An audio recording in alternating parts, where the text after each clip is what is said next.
I think he would like to keep the Shadow Wave as long as possible. They can actually heal bomb with the Spiderlings right now. It's a really, really powerful play that comes out of nowhere. Like, you find the Naga in the jungle, you find someone with the Spiderlings, and you just deal 500, 600 burst physical damage with that. He already there, just putting so much pressure on QO. How often do you see a Rubik support zoning away a Quab? Not very often, but when it's FY and he does it again, he might even get the kill! He still scream! FY! Unbelievable! That was quick. That was efficient. Let him do that. And KP's down for the count as well. The coverage of Spiderlings here from VG Gaming. Difficult to keep up, but they can just keep the momentum going. Febby, you might Shadow Grave now, but you'll want it later. There's no way to TP out this one, being dragged back in the Lina. Super with a double kill. The Aghanim Scepter fully done, and March. Well, the Invisor is the only thing that's saving him from this rampaging VG. And it was looking good for a moment with that Radiance pickup. Now it's looking pretty grim again very quickly for MVP. VG, you know, it's also got to be really frustrating for QO. He's had a really hard game. He gets his Aghanim, he's like, yes, now I'm ready to fight. You get soloed by the enemy position 4. It's kind of a big momentum breaker here. VG Gaming or... He could actually kill Hao right now and burn the Aegis the Immortal, but to do so, he'd lose his life. The blink in and Sonic Wave. March with a hook. Okay. He's just showing off. He takes the creep wave. he's just dodging the attacks of the tower by doing that. No damage has to be taken by Hao. And these Naga illusions. Actually, Shallow Grave one of them to get the Radiance burn time over on Hao with the rockets hitting hard. Down to 90 life. That's a pretty nice play, actually. If they had another Riptide, I think they would have killed him there. And if nothing else, MVP by time. They did not lose their tower. There's enough gold on KP right now to buy an ultimate or a Yasha, and I think it is... It's a Boots of Travel recipe first. Okay. So he's going to disassemble. So maybe he's going to go straight Octarine Core before the Manta. I think that's a build we see quite often. The problem with this game is that he dies to Solo Storm. He doesn't have an Orchid counter, so he can very easily be abused here by Hao if he's looking for it. I love the stat does flag the fact that FY was the man that bought the mech for VG Gaming. Kind of have no other mech carrier. No. It's very, very good against the Radiant team. Of course, VG Gaming, they're already considering their win condition, right? They're going to want to push the base at some point. And for that to be as easy as swift as possible, I would say mech is absolutely required, and Pipe is very good when you're pushing against Naga, because the way she holds is that she will send out like one illusion at a time with a little bit of Radiance Burn and a Riptide, kill off one, the next one comes, and then maybe the wave doesn't even reach. But if you just pipe the wave, she simply cannot cut it. And you ensure you get into the base. One of the better items for high-ground sieging. But no one is remotely close, so it makes me think that VG Gaming aren't planning for it. I'm not so sure about ISIS with his movement through the Radiant jungle. Like, keeping the Spiderlings out here is a problem for MVP, but Naga Siren has just sent a couple of illusions over and farmed them up quite nicely. So you're able to find some extra income coming in for the Naga. It's not the most fantastic income, but it's still something. The illusion spread, all you gotta do is just a little bit of work. Ideally, when you're a Naga at this point in time, you want to be farming the enemy jungle while they want to farm it.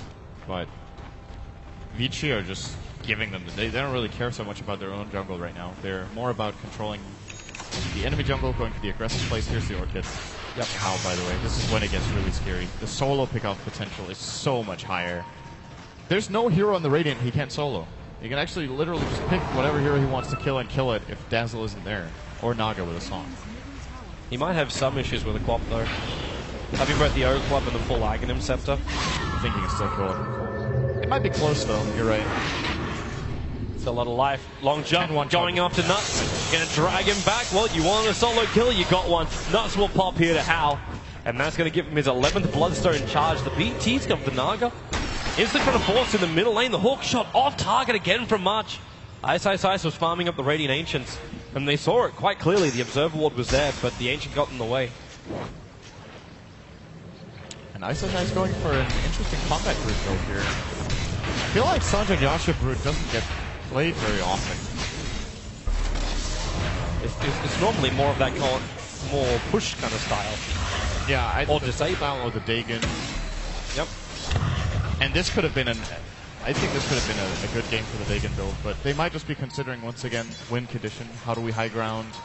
If you have more of a battle brood, it's easier to siege the tower for him. Well, the panel was saying, like, the problem where you have, like, heroes like Earthshaker, Lina, and Rubik, they're not really that great at getting up on the high ground and taking out these tier 3 towers. Storm Spirit's in the same situation. So Ice has to be that tanky guy they just put in the front line that's able to beat down the towers. Or you win through split push only. Or they get an Aegis and then Hal can do it. But he doesn't hit that hard. But then again, if it was the base break build they were going for, he could have considered a Deso, which we've seen a couple of times now. We'll see how this works out. It's a little unusual. It's so funny, so much space for KP. Like, the Yasha is done. The Naga just keeps coming out and finding the Spylings, attempting to block up camps. But he gets a couple of them and then farms up the side lane too. An MVP, that's like group the smoke, and in fact that's exactly what it is. An Invis rune triggered by the Naga Siren. They do have the Song of the Siren. But there's Sonic Wave of cooldown in 4 seconds time, but yeah, they go opposite directions. And VG Gaming are not near these smoke heroes. Unless MVP loop around, they're probably more on the hunt for the Broodmother. They've got Dust over on Febby, as well as Sentry Wards on both Febby as well as Nuts. So they need to find some opening. Here's that loop we were talking about. Fenrir hiding in the trees now. He's going to blow the smoke early, and they're going to ping out the fact he's there. And with the weave, they reveal it off. Where's that paralyzing cast bounce? Not going to come. Malediction also off target. So no joy here for the MVP movement out. But again, VG Gaming. It's this slow push to victory. They keep gaining. They're gaining against the Naga. That's not what you want to see when you're an MVP team. They have 21,000 experience advantage right now for VG Gaming, with 14k in the gold as well. It's just... It's a slow death. It's a slow death for MVP. Their only real hope is what happens when VG finally make the push into the tier 3 tower. Either it becomes a trade-off where QO is desperately trying to farm his BKB. They've all got to come back now because they're seeing VG coming. But you do have really great team fight abilities. If you can drop all the armor down of VG, that Death Ward can do more work. March has great initiation up. QO with that Sonic Wave. That's if he survives this. In comes your hookshot. Tries to buy the space. The paralyzing cast. Bouncing back and forth. The Echo Slam looking for more damage. QO will jump out. There's your Death Ward going to work. But you're in real trouble for March. The Sonic Wave. House still alive. The Queen of Pain down. And Fenrir in the corner. Beating into March. The heal bomb is there. And Fenrir is so low on life. They need more damage than they will actually get from the Malediction. They jump back. Attempt to denial. Not going to happen. It is 2 against 1. Bebby being orchided up. So he can't even shallow grave the poor Naga Siren, who never even ultied.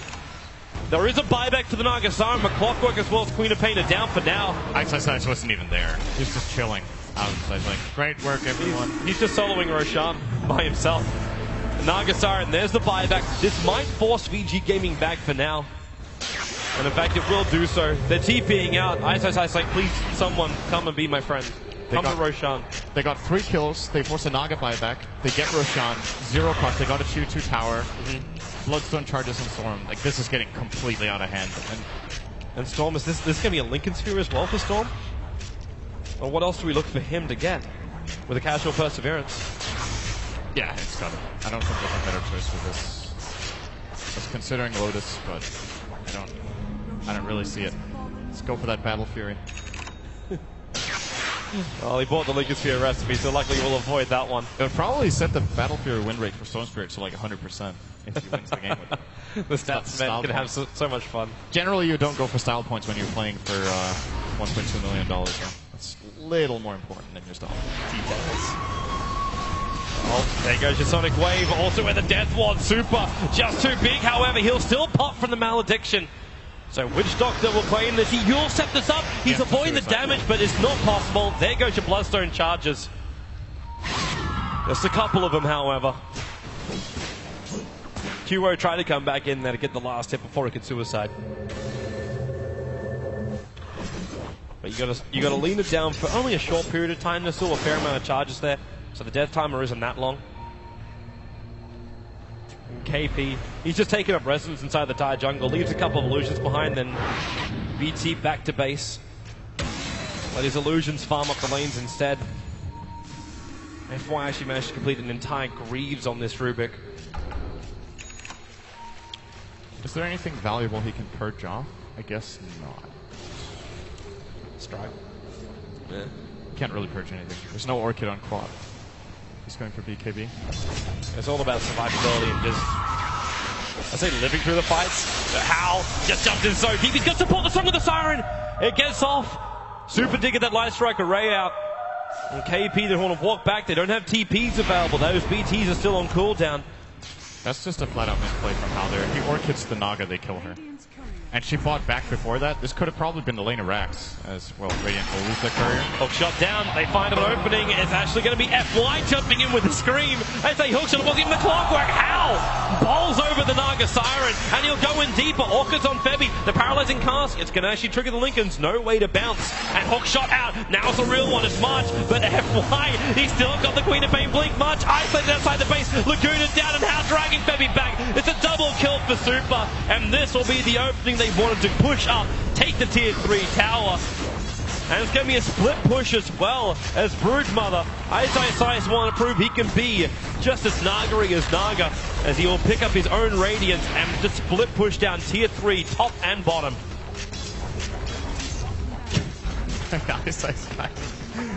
You haven't seen him near a fight for the last 15 minutes. Oh, they got QO. He's just chilling. Yep, doesn't care. Glimmer Cape won't protect QO. They drop the Sentry Ward inside the base, and QO's down for the count. This could be it right now. There's no way for Nuts to survive. They're losing too many players time and time again. No buybacks for anyone on MVP. There's just no money. There's no economy. MVP are trapped inside their well, and that's the only thing that protects them at the moment. The rest of this map is fair game for Hal. Ice has a Radiance in base, another 2,600 gold. He could just walk down and pick it up from the Radiant base if he wants to. Just chilling. That's all about. Give that man a beverage. Hal jumps in again. Orchid's over on March, going to drag him back. They can protect him with a shallow grave here from Febby, but they need more damage to kill off Hal, and even then, he's got the Aegis, the Immortal Naga up in the air. No Song of the Siren. Can they kill her off in time? KP, real trouble. Echo Sam, there it is. GG, well played. VG Gaming will advance, and MVP, the crowd favorite, will be eliminated heavily by VG. It was just a solid performance by VG Gaming throughout both the games of the series, and a real rough draft as well for MVP. I think MVP had to play completely out of their minds to win the game. In my opinion, they got outdrafted very clearly in this game. The Brood pick caught them off guard. They didn't have any solution. Ice created all the space in the world for their cores to shine. The Storm and Lina both getting Bloodstones and just finding kills everywhere. And wow, that was very methodical from VG Gaming, very solid play. And they go top 6. But still, for MVP, they reached their goal, the top 8. I think they can be really, really proud of their performance here. Agreed. VG Gaming, now they're the ones who have come back, but MVP, always the fun boys. They just were happy to get, weren't even expecting to get to this round, but MVP get the whole way. And then they get eliminated by VG Gaming. Still, a happy time, a huge amount of money, and a great thing for Korea. And VG Gaming, their fight will continue for China. For now, though, MVP, we bid you adieu, and we'll throw it back over to the analysts.